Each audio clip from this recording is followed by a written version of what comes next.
Today I'm going to show you a GameCube controller shell swap. We're going to take this classic controller and trade shells with this translucent red controller that I was able to purchase off of Amazon for about $11, link in the description. I'm going to show you the steps that you need to do and the tools that you're going to need. So let me show you. The first tool that you're going to need is one small standard Phillips head screwdriver, a tri-wing 2.5mm screwdriver, and lastly a solder iron. You can get this at Walmart for about $10. We're going to need this to transplant the rumble pack from the red controller over to the classic controller's motherboard, and I'll show you how to do that. You're going to take your standard Phillips head screwdriver and we're going to unscrew the red controller. There's a total of 6 screws, one's by the trigger, one's here in the middle, and one's in the handle. Now the controller is in a clamshell, so all you got to do is take it apart by prying through the sides. So this is the back and the front. Don't worry about that, that's your Z button. That thing is going to be flying all over the place. This is the rumble pack. It's a lot smaller in the red controller, so therefore we're going to have to transplant it, taking it off this motherboard and putting it in the original controller's motherboard. Now these are the membranes. Personally, I prefer the membranes that come inside this controller because they have a nice little click to them when you press down.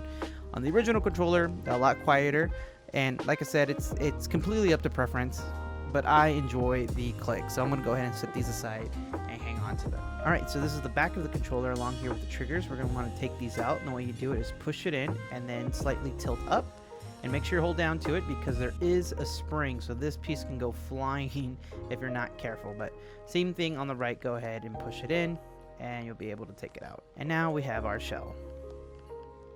So I'm keeping the screws and the membrane for this shell. So let's go ahead and move on to the original controller. Now with the original controller, you're going to use the tri-wing screwdriver to take out the 6 screws. Once we get it open, as you can see, the rumble pack on this one's a lot bigger compared to the red controller, and that's what we're going to have to use our solder is to switch them out because of the size of this rumble pack, it won't fit in the other shell. And so go ahead and take your Z button out. I prefer the Z button because it has that nice little spring to it. And now we're just going to pull the motherboard out of this controller. Set that aside, and like I said, these membranes, they're a little bit more quieter, so if you want to keep them, go ahead and use them, but I'm not going to use them. I am going to use these buttons though, so I'm going to make sure to set these aside. And we're pretty much done with this shell, or the top part that is. Okay, next thing we need to take off is this housing unit inside the controller, because this housing unit is meant for the bigger rumble pack, so we need to switch out the housing unit. And to do so, there's these 2 clips up here on the front. You want to push them down and it will release it, and then you can just go ahead and pull it off. As you can see, just go ahead and put a little bit of force and they'll pop right out. Now over here, there's these 2 little pieces of motherboard, as you can see, and you're going to slide them out with your thumb. Be careful though, because this is a piece of the motherboard, so if you break this, you're kind of out of luck, so be gentle with it. And there we go. Like I said, we don't need this housing unit. This is for the bigger rumble pack. We're going to use a smaller one, so we're going to use the housing unit from the red controller. So go ahead and set this aside. Now, we do want these triggers. However, you can see there's these black plastic covers holding them back.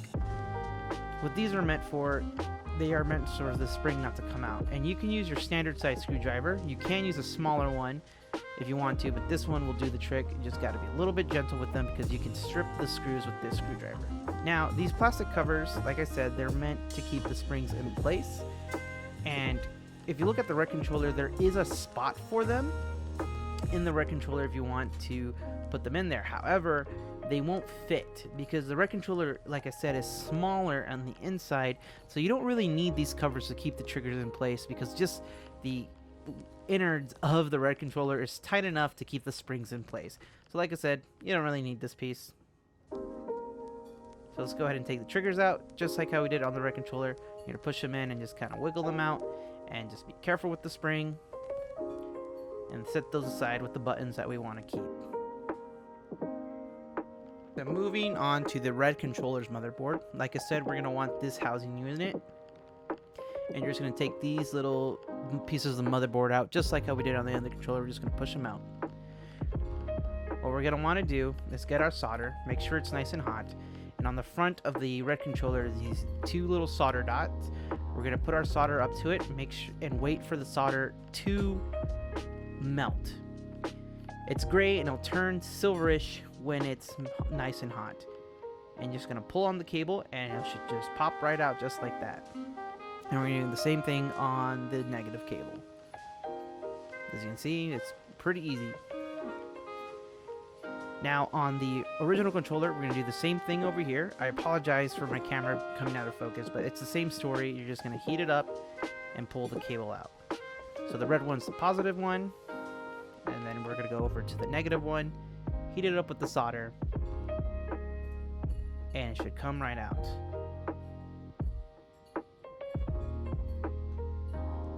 Now, with the smaller rumble pack, we're going to go ahead and heat up the solder. Now it's nice and liquid. Put the new cable in. Make sure you get it in there, and then let go, and it should solidify almost immediately. So you can see it's nice and tight.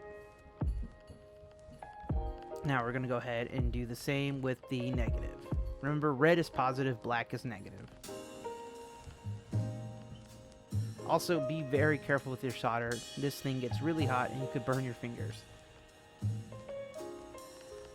And real important thing I forgot to mention, make sure the solder doesn't touch. Don't let the negative and the positive touch, or there will be a short and ruin your controller's rumble pack.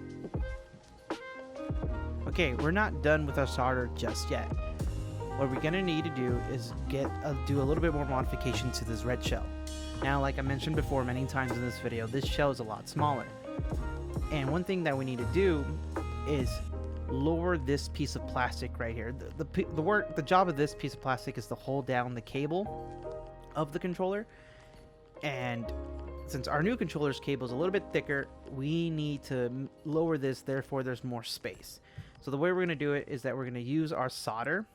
So heat it up and just go in right in there and just melt it a little bit. I wish I can give you a proper dimensions of how much I melted it down. I want to say probably like a centimeter. You really just kind of have to eyeball it. The way you can tell that if you need to melt it more, if your controller doesn't clamp all the way when you put it back together. But right there seems like a decent amount. Maybe just a little bit more. Okay, that looks good enough. Now the other part is right here on this little half circle. This is where the cable exits your controller. And like I said, since our new cable is a little bit thicker, we need to make this wider just a little bit. So just set your solder on it just for a little bit and move it just slightly. Again, I'm sorry since my camera's out of focus, but as you can see, you can barely notice the difference, and your cable will be able to come out of there a lot smoother. It's time to put this together. We're going to get the housing unit of the red controller, and we're going to place it on the motherboard of the original controller. It has the same clips, so you're going to line it up and make sure it clips right on. Also, don't forget to put the little motherboard chips for the triggers. Go ahead and slide those into place.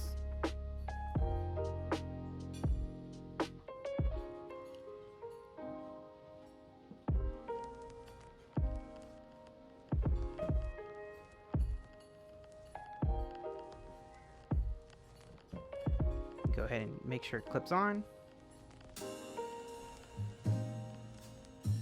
Since it's not an exact tight fit, but it'll hold on once the controller's all together.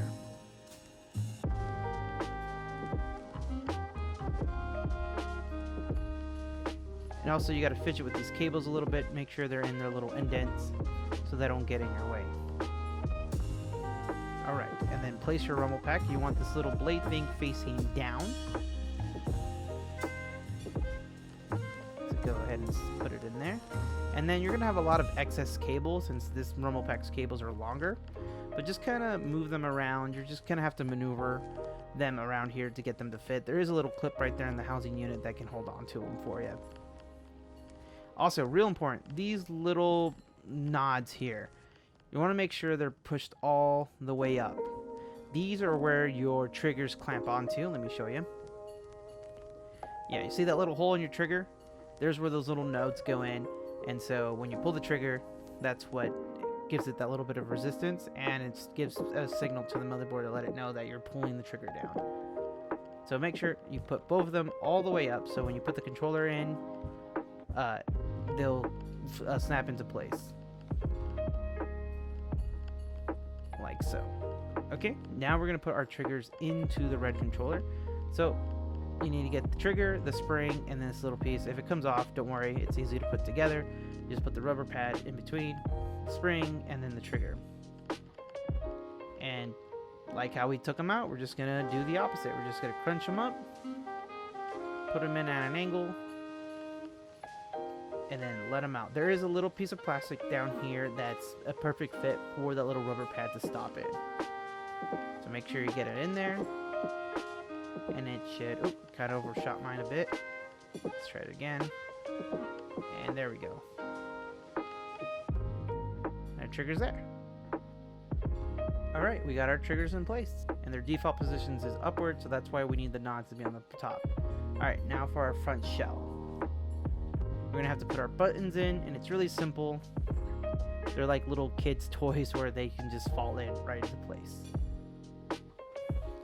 And then go ahead and put your membranes in.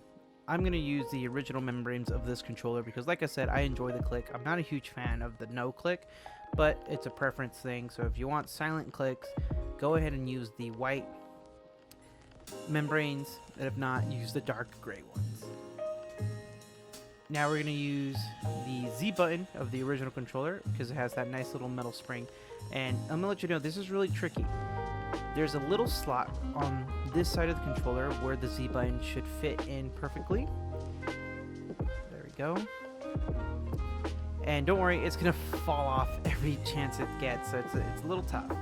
So once you get it in there, it should sit there nice. It should just sit there. And when you bring the other shell of the controller, it's going to pinch it into place.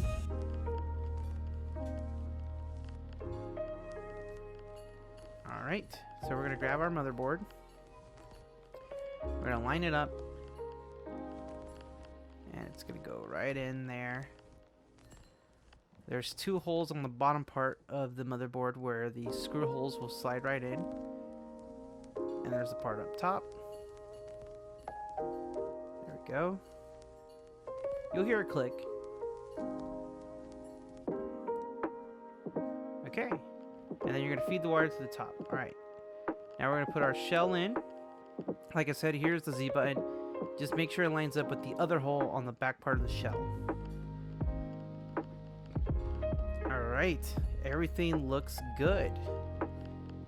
Everything doesn't look like anything's uneven. Make sure you go along the sides of the controller, especially the seam here. If it's a little bit janky, then that means it didn't clip in all the way. And also up here, there are these little slits here. I believe that's there for airflow, so the controller doesn't overheat. But the cable fits, and everything else looks like it's up to snuff. Okay, I got Smash Bros hooked up here, playing, everything's all hooked up. I got the controller here. And as you can see, right there, there's the Rumble Pack right here. And it's going crazy anytime I get hit. See? And all the buttons work too. So, it turned out really well. So, mod well done. Alright, and so it's a success. Everything works perfectly in this new shell, and I love it. It's that nice translucent. Like I said, it gives you that nice nostalgia feel from the N64 days. I hope you guys liked the video, and if you could drop a like, I would appreciate that, and a share. Maybe share it to your friends that maybe want to do this controller mod. But thanks for watching. I'll catch you guys later.